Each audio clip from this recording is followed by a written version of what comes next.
Yes, I am Pamela Slim, and I am from escapefromcubiclenation.com. I leaped in 1996, and I had been running a martial arts organization for 10 years as a volunteer. I'd been a corporate director, and I got pneumonia, and I turned 30, and I said, I want to do something different. So I just quit with no plan, which I don't recommend, but it worked for me, and I just started consulting in 1996, and 16 years later, I'm still being an entrepreneur.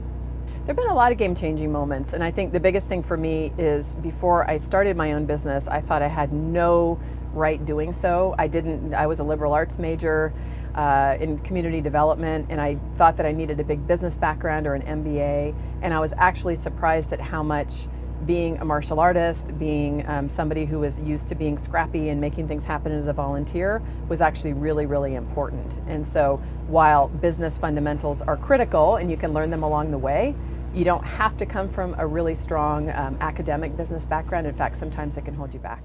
The quickest way I think people can learn is by looking at somebody who has been successful and done what you want to do, but maybe it's just a couple steps ahead of you. Sometimes people look at for the person who killed it, who started a company and sold it for billions of dollars.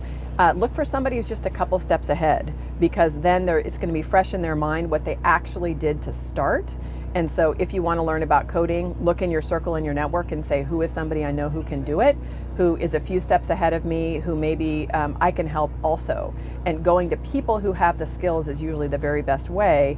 Then also they could maybe recommend good books to read or classes to take or things like that. So the best advice I have for budding entrepreneurs is to test often and fail fast, because you can have a huge big plan, and if you take too long to develop it and just the general idea, you won't actually find out what's going on in the market. So get out with a small little test, see what happens, learn from it, and move on.